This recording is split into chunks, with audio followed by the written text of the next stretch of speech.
Without doubt, the most impressive Viking Age grave ever discovered is the Oseberg ship burial from 834 based on dendrochronological data. It is the very rich grave of two women, one of them generally considered high status, perhaps in a leadership position, but in more recent interpretations potentially a volva, a sorceress, given the objects found here, such as a staff and cannabis seeds. Some of the objects are rare textiles which are now being re-evaluated thanks to new technological developments. Let's have a look how.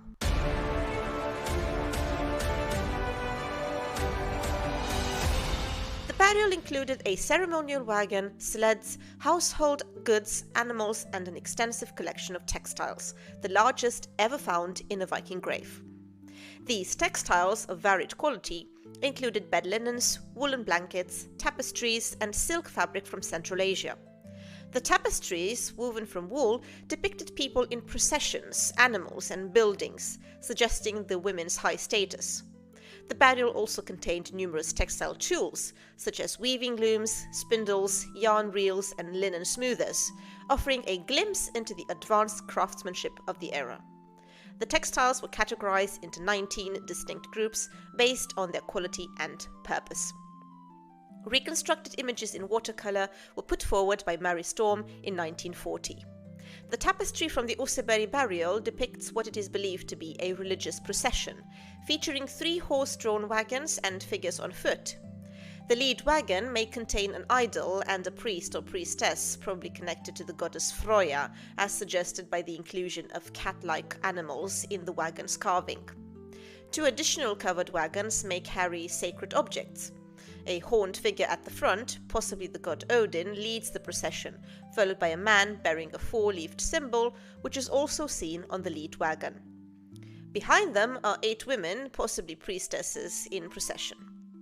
The imagery of a man and 8 women in ritual procession is echoed in ancient Scandinavian burial sites such as the Kivik King's Grave and the Gardebote picture stone on the island of Gotland, suggesting the motif is part of a long-standing tradition. A central building in the tapestry, thought to be a temple or a ritual hall, emphasizes the religious nature of the scene. Another fragment of the tapestry shows a tree with bodies hanging from it, evoking sacrificial practices described at Uppsala and Lyra in later historical texts. Together, these elements strongly suggest that the tapestry portrays a religious ceremony, likely linked to Norse mythology and Viking spiritual practices. The Oseberg tapestry, with its depiction of a religious wagon procession and a scene of apparent human sacrifice, aligns with Adam of Bremen's 11th century account of the sacrificial rituals at the Uppsala temple. In the tapestry, human bodies are shown hanging from a tree, an image that mirrors Adam's description of the sacred grove near the temple, where bodies of men along with animals were hung as offerings to the gods. Adam of Bremen describes a grand festival held at Uppsala every 9 years, where people from all over Sweden gathered to offer sacrifices. These sacrifices involved the ritual killing of 9 males of every species, including men, dogs, and horses. The bodies were then hung in the grove, which was considered to be sacred, so sacred that every tree within it was believed to possess divine qualities, enhanced by the death and decay of the victims. Adam recounts that a Christian had once observed 72 bodies hanging together. He also mentions the unsettling incantations performed during these ceremonies, which were too disturbing to elaborate on. The scene on the Oseberg tapestry provides rare archaeological support for such rituals. It suggests that these sacrificial practices, described by Adam centuries later, may already have been well established in Viking religious traditions. May have. This connection between artistic representation and historical texts gives modern scholars valuable insight into the spiritual and sacrificial customs of Viking society.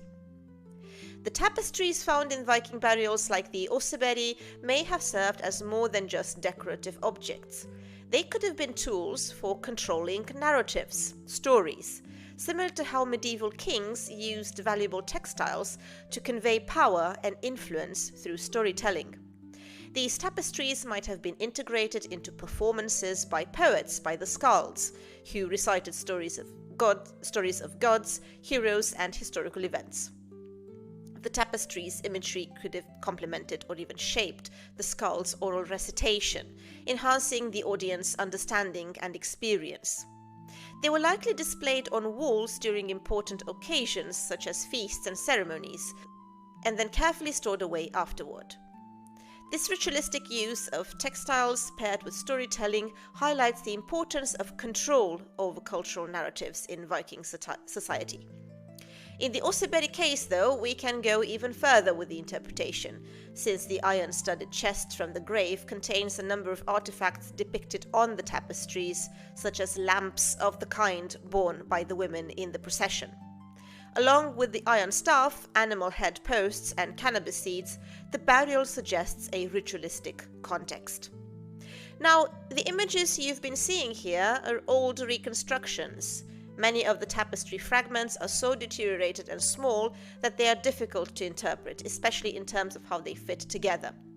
An ongoing research project called Textiles is exploring whether artificial intelligence can be used to automatically piece the fragments together and identify which ones match. Researchers have employed methods like machine learning and neural networks to address challenges in the reassembly of textile fragments.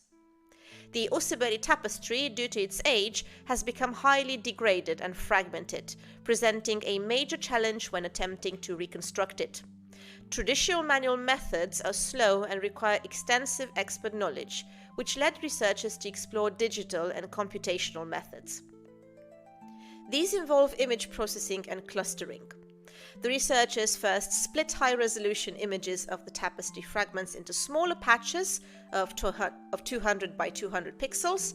They then extracted features like color and texture using methods such as opponent color local binary patterns. This method focuses on color information, breaking down the tapestry fragments into a form that could help determine which pieces share similar patterns or textures. Then we have co-occurrence matrices. These matrices capture spatial relationships between pixels, useful for identifying the tapestry's overall texture and fabric structure. AlexNet, that is a convolutional neural network that was used to extract more abstract features from the images. They're generally good at detecting visual patterns, which helped in grouping similar fragments together. To group the fragments, researchers tested 3 clustering algorithms. K-means this algorithm clusters data by grouping items based on their similarities. In this case, fragments were grouped based on shared color and texture patterns. Mean shift, this algorithm doesn't predefine the number of clusters, but instead identifies dense regions in featured space, which helps find subtle patterns among the textile fragments. The agglomerative hierarchical clustering, this method builds a hierarchy of fragment groups, starting with individual pieces and merging them based on their similarity. Despite the promising results from clustering, experts reviewing the findings found it difficult to establish a clear interpretation. The patterns did not always align with the hypothesized structure of the tapestry based on known historical data. This highlighted the need for further refinement of the models. To quote the conclusions of the article, while the cutting-edge deep learning techniques enable puzzle solving to the extent that was unthinkable before, the approaches still suffer from very significant limitations, and the reconstruction accuracy, when many pieces are missing and fragments from multiple initial items are mixed, is far from perfect. While many works address paintings, ceramic, and papyrus artifacts, the knowledge on archaeological textiles is extremely limited. Human experts rely on manually measured features such as thread count, fiber thickness, twist and spin direction, weave and binding technique, and fiber material to solve the puzzle, which requires substantial time and effort. While more generic machine learning models fail to capture those features, we propose that the research can develop in 2 different directions. First, automatic measurement of the above-mentioned features that are currently measured or digitized by hand, and second, creating a big labeled database of specific archaeological textiles that would enable training deep learning models. Finally, since archaeological textiles are highly fragmented and degraded, we want to emphasize that fully automated puzzle solvers are unlikely to emerge in the near future, if ever, and machine learning should be seen as assistance to human professionals and not a substitute to their expertise. If you want to read the full article, I linked it in the description. Otherwise, if you want to know more about the Viking Age or about Germanic philology, about the early Middle Ages, kindly subscribe to this channel. There are also playlists that you can check out. Otherwise, this was Irina. Thank you so much for listening, and till next time.